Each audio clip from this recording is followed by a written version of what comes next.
Welcome, everyone. Welcome to our latest design-inspired healthcare webinar, where we invite medical innovators to share their journey with the greater community. This month, we're joined by Dr. Stephen Goudy. Welcome, Dr. Goudy.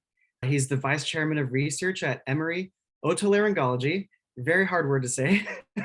He's an experienced surgeon and division director of a large multi-site ENT surgical practice, which you can see right there behind you. It's awesome.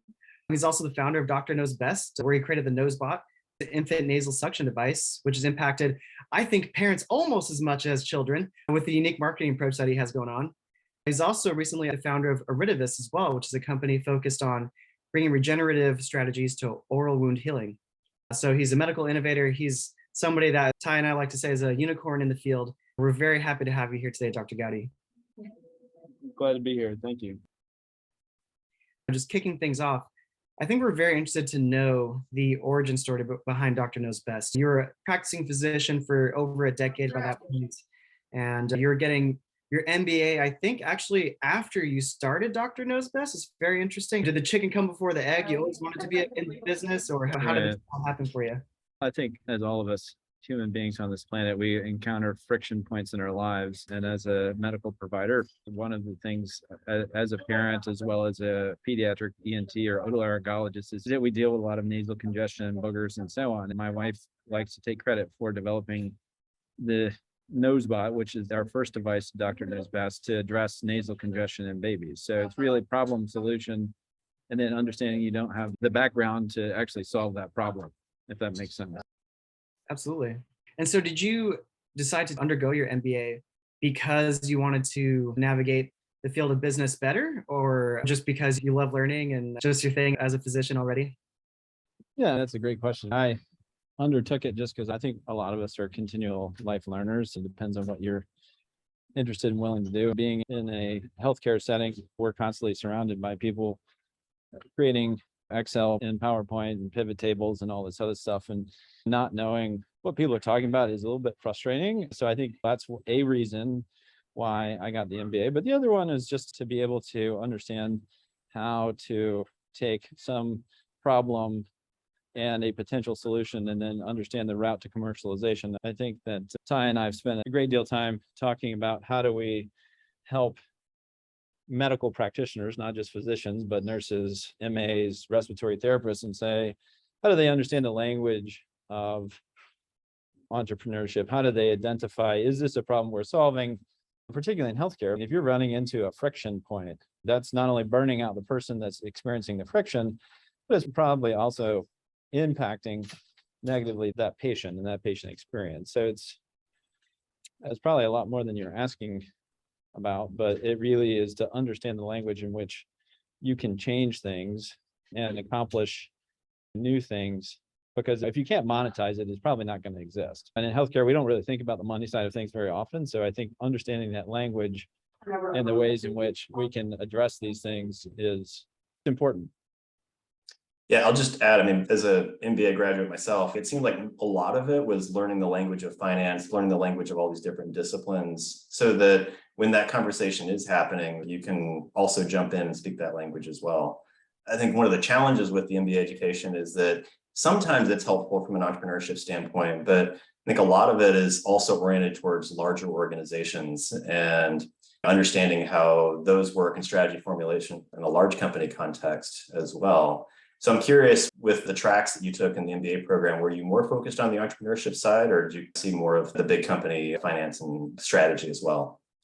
Well, I think it really depends. I think it probably more has to do with the house you grew up in versus what you do today. My dad was an entrepreneur, and I didn't realize it, and I don't know that he knew that word either when he was doing it, but that mindset of identify problems, be agile, and fix things. So that's not healthcare, right? It's identify problems and try to ignore them for as long as possible. So I think it was a yes and, right? Honestly, the thing I appreciate the most about going to business school is the mindset of how do businesses work? How do businesses think? You know, because it's very different than medicine, right? It's like, what is the problem? What's the history of present illness? What's the chief complaint? What are all the 1,000 things that you can consider, and then narrowing down on that? Whereas in business, it's very different. Strategic thinking from the CFO versus the CEO versus the CMO, chief marketing officer. So understanding that lens and the strategies that drive that, and understanding push versus pull, all those things. I think understanding the lingo is like the baseline, but really understanding the mindset and having that agile mindset of entrepreneurship. I think every business needs that, whether it's small or big, right? If you don't evolve, then you're going to die as a business, even if you're a big business. I don't know. I think it was both, right? Can I sit at a big table with a $2 billion corporation and understand top line, bottom line, so on? Reading that's important, but understanding how to frame problems relevant to solving your needs to the CMO or to the CEO, I think is also helpful. I just have to say, we've got this awesome West Wing vibe coming from you right now as you're walking through the hall. Yeah, I'm trying to find a place that I can sit down. Then I realized like going into the stairwell is just going to sound terrible. So yeah, you're getting a tour of the back halls of the hospital right at the moment. Sadly, sorry. It's awesome, actually. Great. Something that we talk a lot about at Trig is identifying unmet needs. And obviously with the NozeBot, you did tackle this unmet medical need, but how did you identify it? Did it come from your practice, 10 years into practice, and you were like, wow, okay, there's obviously a very inefficient way that we're using these nasal suction devices now. There's an opportunity for us. I think it's really because my practice is focused only on children, and most people don't realize that babies are obligate nasal breathers, meaning they have to breathe through their nose pretty much for the first year of life. And sometimes they'll get admitted in the hospital. And I've had families just look at me like, look, dude, I don't really need you. I just need that suction on the wall. So that's the aha moment. Then the other aha moments of like parents who don't really have that much money or spending exorbitant amounts of money trying to buy something that'll work that they can go home with. Again, I'm not an engineer. I studied biochemistry and medicine, so I didn't really understand how things got put together and worked. So that was part of the development of that ecosystem. How do I put myself in touch with or adjacent to people that know how to build things, and I can help tell that story of like, here's the need, here's the friction, here's what patients are telling me. I listened to a different podcast. I won't name drop it just because I don't know if that's out of bounds. It's listen for the echo, right? If you have people telling you the same thing over and over, it's a problem. It's a friction. And having 3 kids of my own, I knew it was a problem. I knew it was a friction. Everything is a gamble. What I tell people is that you have to have an unreasonable amount of belief that your idea needs to exist and be willing to bet the farm on it to really create something and see if, in this case, the babies will eat the baby food. On that theme of betting the farm, what was that process like for you from coming up with this idea for the product? And how long did it take you from the sort of initial idea to actually taking it to market? What was that process like for you? How long did that really take? Too long and forever really is the right answer, but really I was iterating on it. I'm probably getting ripped. I think that people don't talk about as much as like how often you get ripped off by people because you don't know what you're doing. So I got ripped off for a long time and didn't know what I was doing, and finally found people that are willing and able to help me. So 10 years, 12 years. And again, most people are doing this thing on top of their day job. And if your day job takes 70 or 80 hours, then that's really not a whole lot of time. Yeah, it took too long, cost too much, learned a lot of like hard lessons. And that's why I'm passionate about increasing the literacy of healthcare innovation throughout the Southeast. And Ty and I've talked about this. How do we do that? How do we teach people who are very smart that see friction-filled problems and where solutions need to be made and money can be made? How do we teach that to people? And then give them a general, not spoon feed them, but give them a general path by which they can learn to solve those problems, and then see, do they really have the fire in their belly? Does she or does he like really want to bet the farm on this? Because at the end of the day, you're going to invest time, which you can't make more of, and money, which you can make more of, but what is the cost of capital for you to deploy it in that way versus another way? There's so many great points you just raised there that I want to dig in on. The hard lessons learned and trying to figure out where are the pitfalls along the way, and honestly, just having a community where we can share the knowledge we've learned, because the healthcare industry has so many different opportunities for improvement. And it's a chance for entrepreneurial minded healthcare professionals to come in and make a big impact. The financial side of things is important because it does need to be a model by which this does get scaled up. But there's also, I think, a deep empathetic reason behind why a lot of these programs get put in place. Dr. Goudy, you saw that with your patients where people were willing to spend exorbitant amounts of money to solve this problem, where if you can solve it for them better, you could have such a better outcome for people and bring value back to people's lives as young parents who are just in the thick of struggling with how do they keep their child healthy. So. Yeah, and I would say it's really, not to toot our own horn, but it's very confirming, right? To get stories for people. Like this weekend, one of my friends was calling me and her kid had been in the hospital and all this other business. She's, look, this device really makes a huge difference. And those are the kind of aha moments that as an inventor, as a physician, you're like, okay, well, that really feels good, right? Mother Teresa said, if there's no margin, there's no mission. But there has to be a margin. It has to be a business. But at the same time, our business has a triple bottom line. We want to make money because that's how we pay people and that's how we build the economy. We want to do social good. We are supporting the National Down Syndrome Congress, which you should link to this because they're a great organization. And that's really one of the aha moments that I had was a family who was in the hospital whose child has Down syndrome and they have smaller noses and get really congested and they were hospitalized just for nasal congestion, told me, I really don't need you, doctor. And then lastly, doing good for the environment. We shouldn't be creating stuff that goes immediately to the landfill and doesn't bring value to the consumers. I think in this day and age, people, they just don't understand why things can't be better. If their phone can bring them warmth, bring them food, connect them with romance, all of those things, right? If they can't get that, they're not going to be satisfied. So really, Dr. Knows Best is focused on growing out a suite of products to meet the health and monitoring needs of children in their crib, in their home, because we have other products launching and so on. I think as human beings owe it to each other to help push this along so that you're literally not using 1950s technology to use a blue bulb to suck out boogers, or you're not using your own mouth. There certainly there's a lot of things that people still do that they find valuable. And if you like it, great. But if not, let's make things better. Yeah, as a parent myself, coming across your product, like, oh, this is so much better than the snot sucker, because that is disgusting what the current practice is. Yeah, I'm not trying to get into anybody's trademark, but I'm just saying Sure. that, yes, we want having smart solutions. I guess the other thing that we're focuses on is communicating best practices. I think that there is that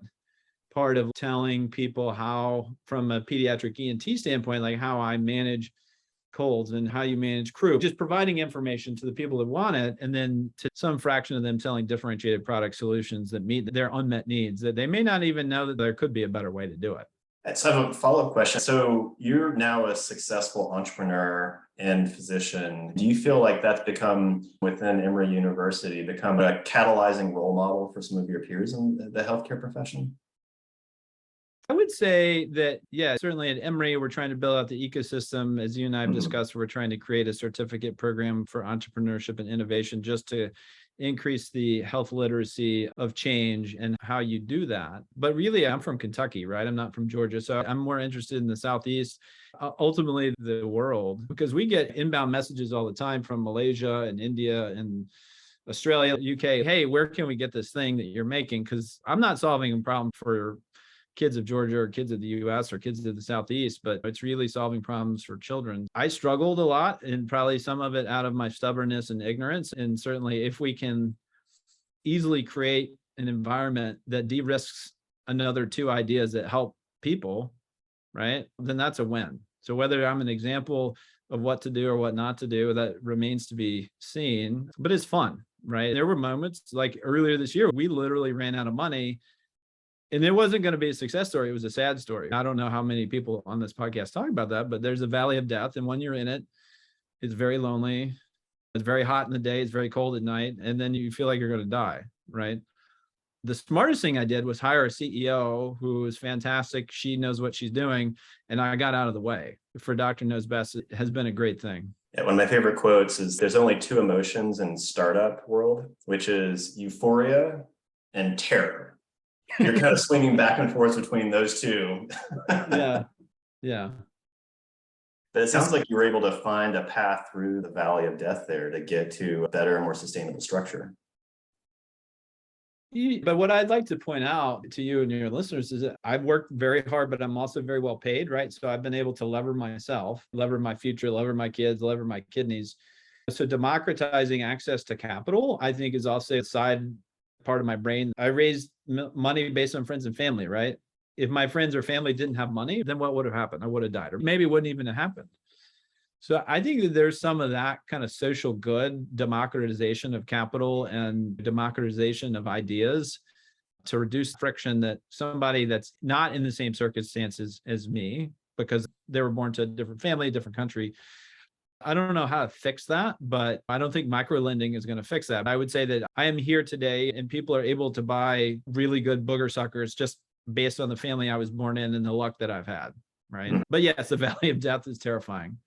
Yeah. And to that point, there are resources out there to help medical entrepreneurs get going. The Small Business Innovation Research grants recently renewed in Congress, and that's been a major funding source to get a lot of these innovation programs started, although it's not enough. It takes forever, right? To your point, we leverage the Georgia Research Alliance here in Georgia, which is a state-sponsored program. Would love for you guys to give links to them, because without them, not only their non-dilutive capital, but their mentorship and guidance, there would not be a Dr. Knows Best. Biolocity is another joint program.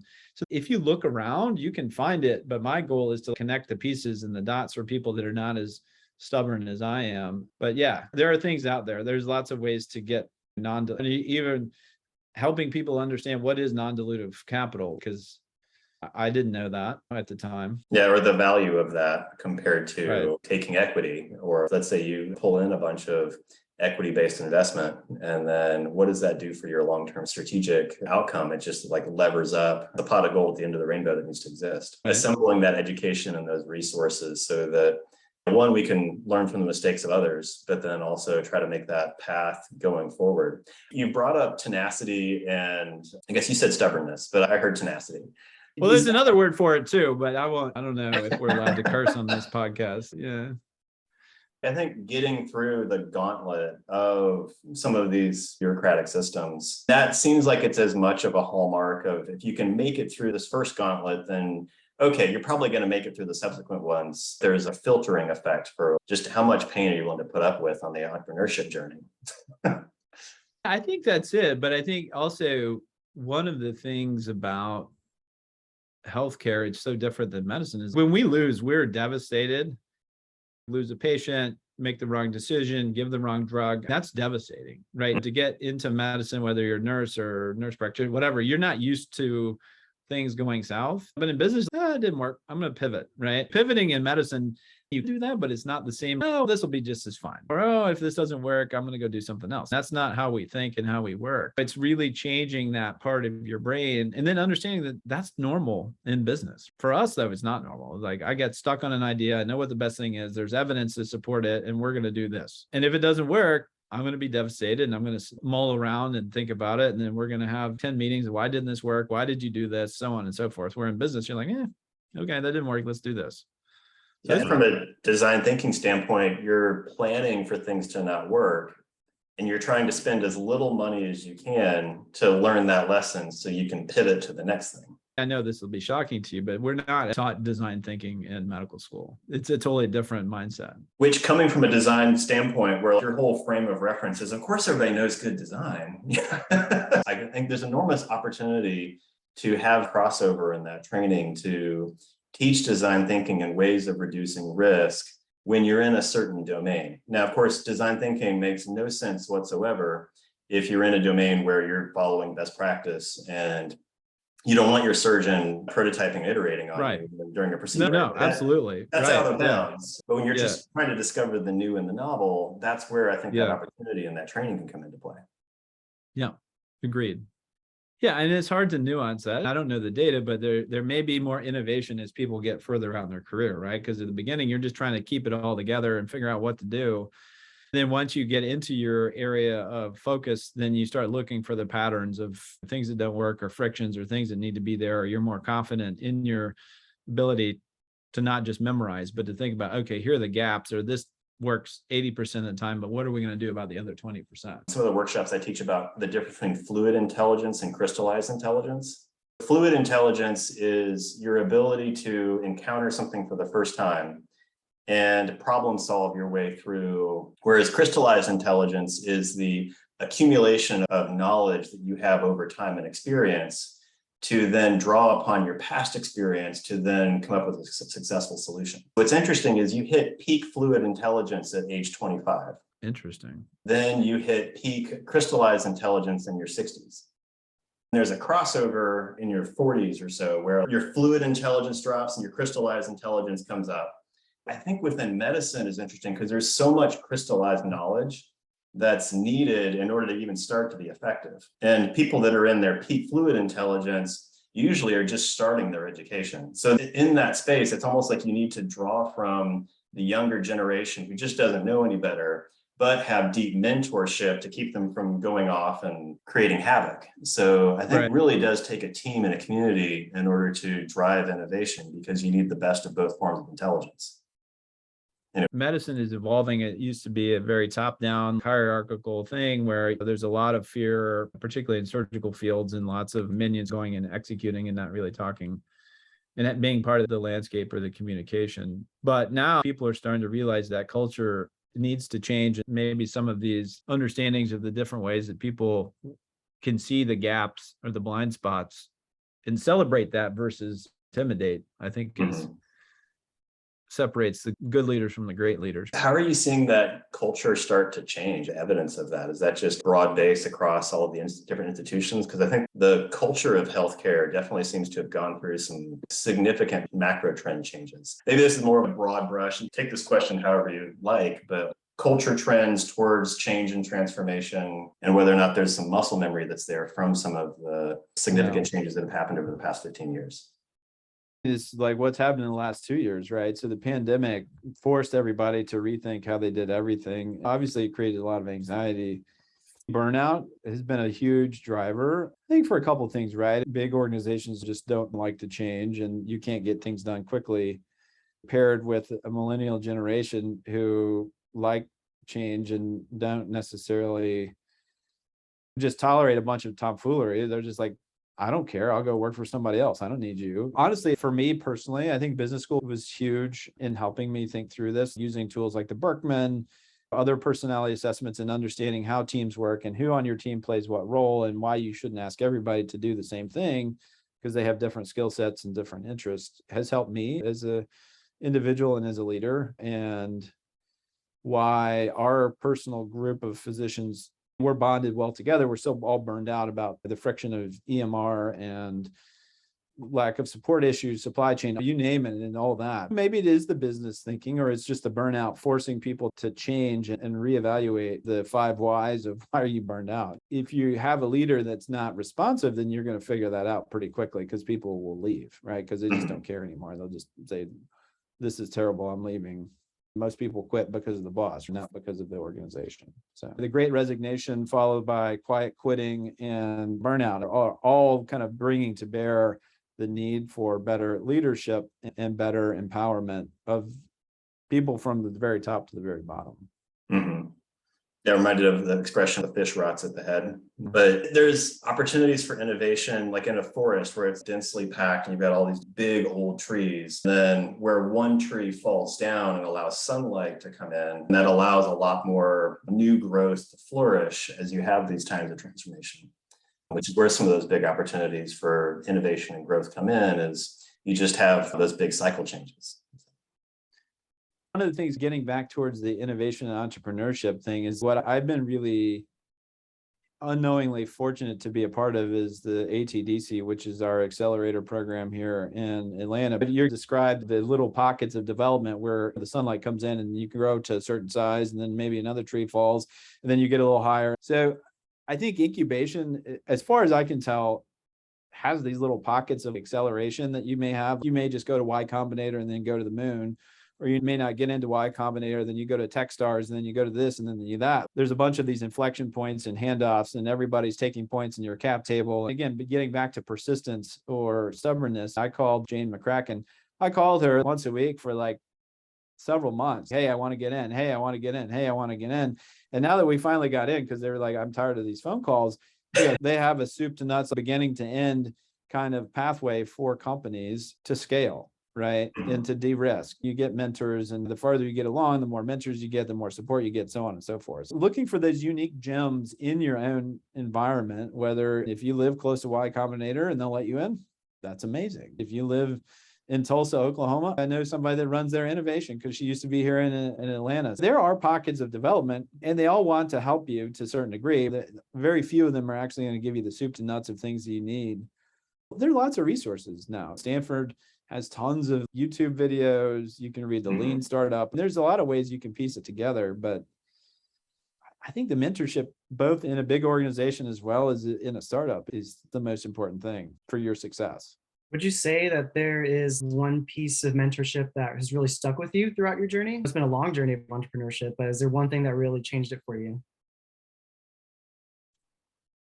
Hire smart people and get out of their way, really. Yeah, that's really it, right? Surround yourself with people that are smarter than you and just don't micromanage them, and make sure that they see the vision that you do. Hire people that are more capable than you, which I've done with our new CEO hire, which I've done with our director of operations at the business. Give them autonomy, help them grow. I mean, our board of advisors is amazing. And again, very smart people that have agreed to help us. And we listen and say, okay, that seems great. We're going to do it. Jim Collins talks about who luck.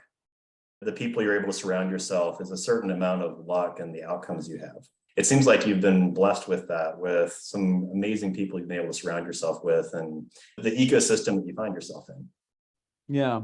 It's also your personality traits. I'm an extrovert. I just sit here. I'll just talk. You and I could talk for 4 hours. If you're an inventor or an entrepreneur, but you're an introvert, then you need to recognize that. And like, okay, I'm not going to have good luck with that. My who luck is not going to be very good. The self-awareness part, we've been dancing around that, but I'm a better husband. I'm a better dad. Nowhere perfect, better boss, partner, friend, whatever, because my self-awareness has increased.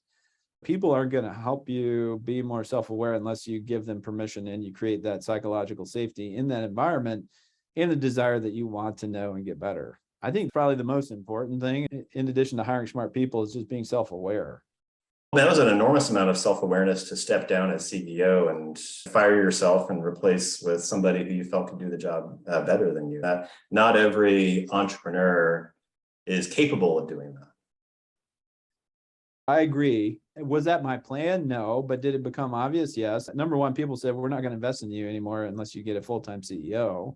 So I made a decision, but it was getting back to business school and arbitrage. I'm like, I can pay somebody else that knows a hell of a lot more about this than me, less than what I make. But yeah, it really does take that self-awareness.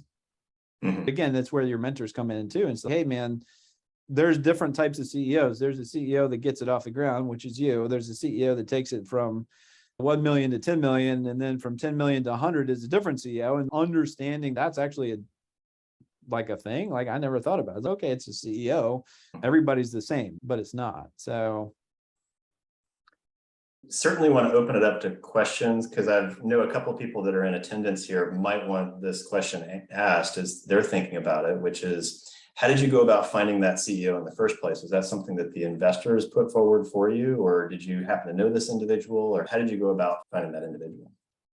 Man, we started, again, it's the who luck. So you started like leveraging your network, talking to everybody.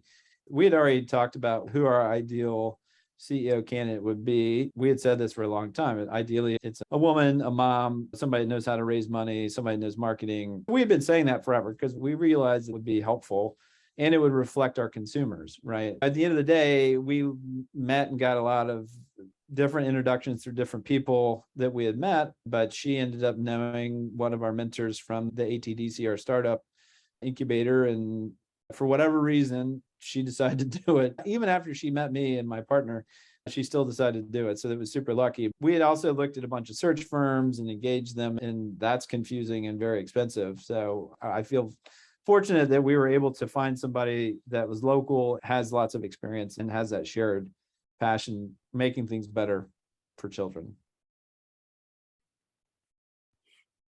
Something I'm also curious about as well is when you think about medical professionals, particularly physicians, work tons of hours every week already. How do you manage your time to be able to start your own company? And now you have a second one, right? How did you even come to be able to allocate that kind of time every week?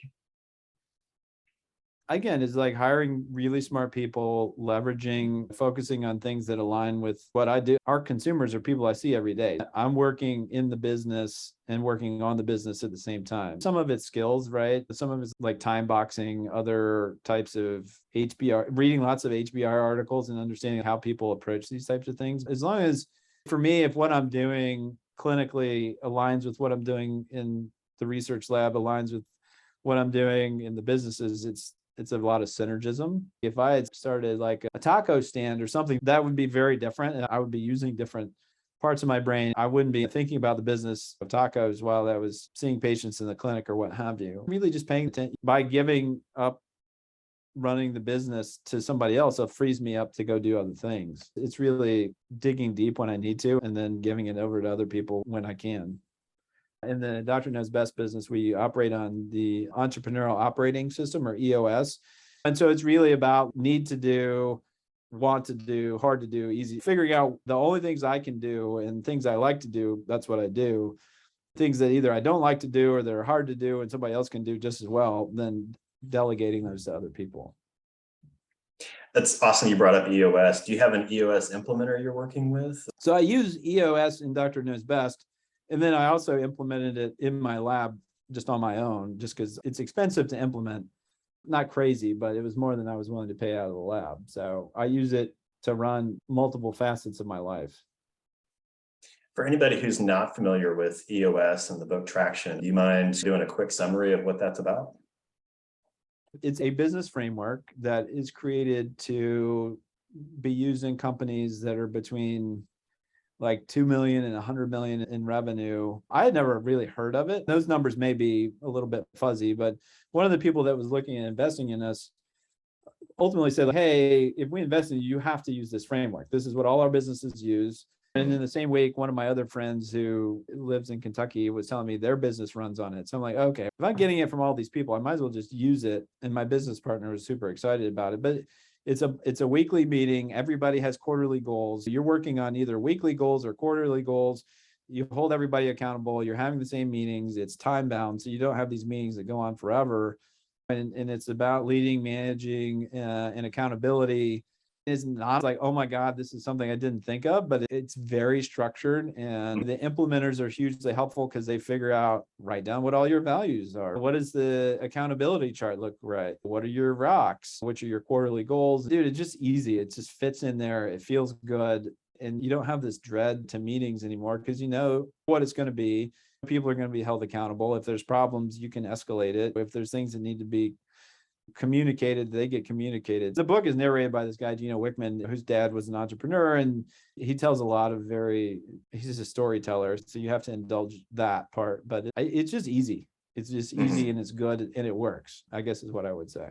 Yeah, it's almost like it's a checklist version of your MBA education where it breaks it down into, you're familiar with all of those topics from the MBA education, and this breaks it down into, these are the explicit things we need to be working on right now in order to have a functioning small business. Yeah. I use it in my lab where we're not making any money. You can apply it to almost anything. There's a program called 90, which you can pay $10 or $20 a month and just use the framework to drive regularity, accountability, visibility to any type of organization, whether it's making money, losing money, whatever. It brings rigor, expectations, and accountability, which I think are some of the biggest reasons why things fail. Like you're either working too far into the business and you need to delegate it, or you have the wrong people in the wrong seats most of the time. Yeah, there's another book called Scaling Up by Vern Harnish, based on the Rockefeller habits and everything, which is an elaboration on kind of what's happening with where traction might have been a little bit more on the simple side. Scaling up is probably your organization dividing line of 50 million and up.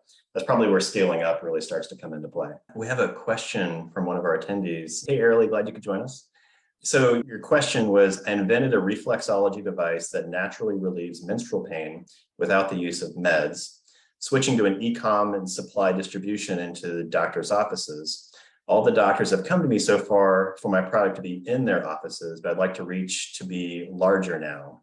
Do you have any advice as far as vendor expos, ads in journals? I think Dr. Knows Best your marketing and your reach for that has been certainly a case study. So curious if you have any thoughts on, I guess, like an entrepreneur like Airly who is getting going and getting some traction.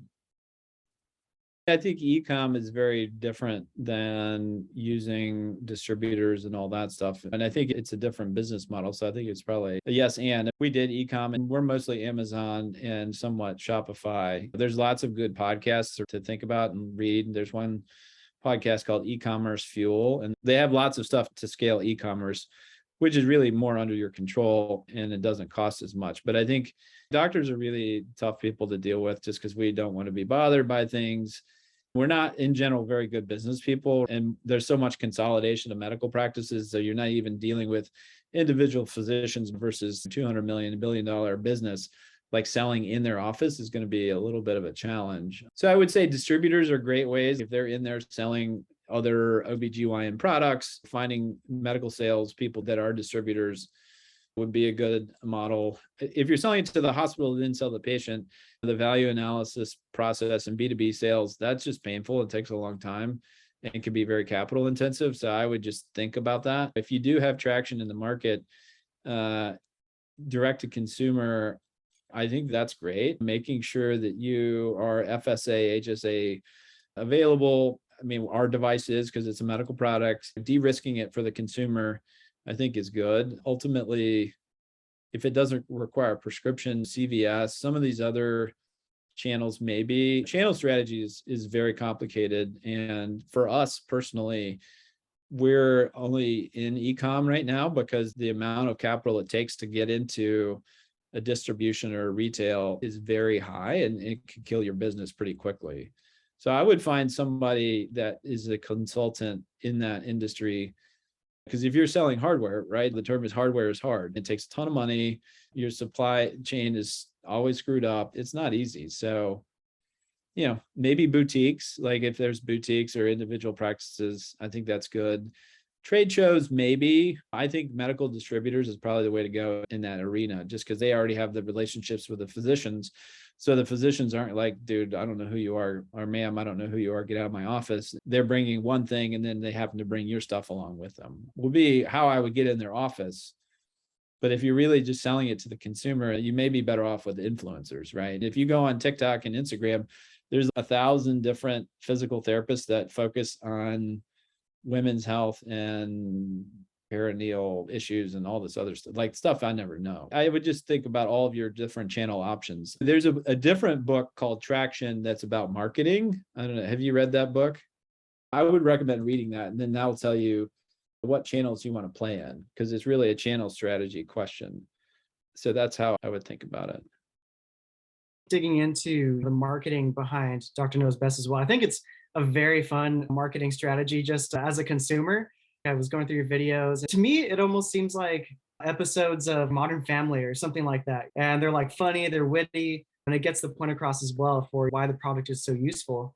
How did you get to that stage where you're actually shooting these full-blown, almost like episodes of a TV show for your product? I just hire good people, get out of their way and execute on what I'm told to do. The TikTok thing is just informational, and that's the goal. The YouTube stuff, we're going to do more and more of that. I think that, again, TikTok is very short form. You have to have like something eye-catching. They want you to play music. It's a very specific genre. Instagram, that's where more moms are there and curating different things, and that's more glam. And then YouTube, I think, is more informational. So it really depends on the channel, like the social media channel. Facebook is dead to most people under 30. We're getting to a different demographic there. So the strategy on each channel is very different in how you approach it. But I just do what people tell me to do. And okay, today we want you to make a video. Like some of it's spontaneous, right? So some of it's like, hey, I was just in the ER and I saw XYZ. Whereas sometimes our social media folks will be like, all right, we want you to do the 5 things that people need to know about taking out tonsils, what have you. Something that I'm also curious of as well, just along your journey, there's a lot of people that they are where you were 10 years ago, and they might have an idea. They think that maybe they could do it. They don't know if they have the time, or they're just like afraid of their idea, and they're maybe afraid of their execution. What I'm curious of is maybe if you have any advice of what you would tell yourself 10 years ago when you were just getting started. What would you tell someone in those shoes? I think finding the people in your ecosystem that actually do it and understand it. Or a lot of the folks you come in contact with, they're like, oh yeah, I'll help you. That sounds interesting. Or that sounds like finding your people and then leveraging it from there versus taking a lone wolf approach. Obviously, the internet has changed things in your ability to locate resources, and the ecosystems are changing. America's mostly made up of small businesses, right? So economically, it makes sense for each area of the country to invest in that. So there are going to be components of that everywhere you are. So just finding that out, and even walking down to the local VFW, you could probably find somebody that knows a little bit about starting a business if you don't have that idea. But at the end of the day, you have to ask yourself, is this the right time? Because if you just have newborn triplets, it's probably not the right time to do anything. You're going to be in the weeds for a while. It gets back to the self-awareness. What do I really want? What is your risk tolerance? If you have zero risk tolerance, then meet with some people, share your ideas, and let them have it. If you believe it needs to exist to make the world a better place, but you're just like, I have zero risk tolerance, then give it away, versus try to do it, but knowing that you as a person are just not willing to risk anything, and or you have other things that are going on in your life that won't let you do that. Absolutely. As we're wrapping up, just out of curiosity and maybe shameless plug, what's coming up next for Dr. Knows Best? And we didn't even talk about Iridivis. Curious Yeah. like what's going on for both of those things in the future. Yeah, I think for Dr. Knows Best, I'm not the CEO, so I can't speak for what Christy has plans exactly. But again, we're creating an ecosystem by which families and caregivers can help support their children, particularly focus on upper respiratory health and wellness. We'll be launching a product in Q1 or Q2 of 2023 that again goes along with supporting the upper respiratory space for babies, and then probably start working on the third product in 2023. So really building out a suite or creating an environment in which the baby will be supported, that we can measure outcomes and ultimately partner with the different folks in the ecosystem, whether it's the pediatricians or the sleep consultants or the lactation consultants. There's so many people supporting families these days. So that's it, I think. And then I'll be there making TikTok videos, trying to educate people. And then Iridivis is really a different thing. It's focused on tissue regeneration in children, and how do we train the body to want to heal more quickly and reduce the need for revision surgeries and other things in children that have cleft palates. It's a little bit more nascent, and e-commerce direct to consumer is very different than medtech drug device development that I'm learning. So I'm basically starting all over with that. I did actually have one more question pop on through. All right. Jesse Brogdon. So he's wondering, from your lessons learned, what do you look and listen for from a design and engineering firm to ensure that they understand your goals and intentions and outcomes of your business, really? Yeah, again, we've wandered around and dealt with a lot of those different folks. I will say that, not a shameless plug, Ty knows what he's doing, and you guys at Treg really know what's up. So I think it's like understanding, what is the customer journey? What are you trying to get out of it? How sophisticated are you? Because people will take your money, right? And I've had that happen, but do they understand? Have you articulated and really confirmed the problem that you're trying to solve, and helping the would-be entrepreneur understand the different ways in which they de-risk this project to see whether there is a path to commercialization or not. But again, it's all about, who do you know? I ran into some random person that helped me get in touch with Ty and I haven't done anything yet, but like the people that actually did the first iteration of the NozeBot, I just got introduced by somebody else just because I had no idea. I would get out the yellow pages or Google and just say, okay, product development. So really it's about finding people in your ecosystem that can make those warm intros, that have used the people, because otherwise then I would vet everybody a little bit before you just invest money and time with them. Yeah, Jared and I were talking about this before the webinar here, where the difference between design engineering is engineering will be focused on solving the problem that they're given, whereas design strategy asks, are we solving the right problem, and is it validated, and what can we do to de-risk it? So there's kind of two different lenses, and both have their strengths, but one comes before the other. So yeah.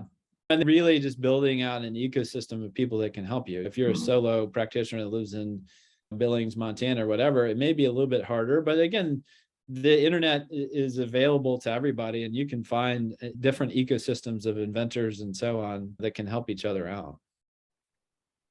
Dr. Goudy, you've been very generous with your time to come on with us and to talk to us. This has been such a fun conversation. We probably need to wrap up, because I imagine you're probably getting called back here. Is there anything else that, I don't know, Jared, if you have any parting thoughts or questions or anything like that? We're absolutely locked in and just very appreciative of Dr. Goudy for taking your time out. So we pulled a lot out of you today, and I know that you, as inspiring the next generations to come after you, the impact that you have will be the years from now as well. So we just really thank you for that. Yeah.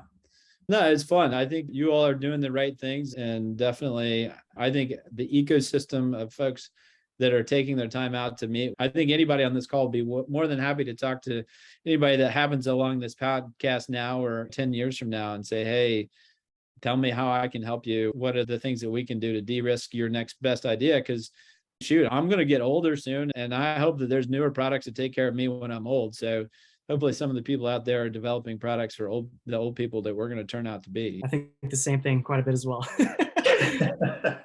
On that note, though, have a fantastic week. Thank you for taking the time out. We just really appreciate it. And I know everyone else on the call did as well.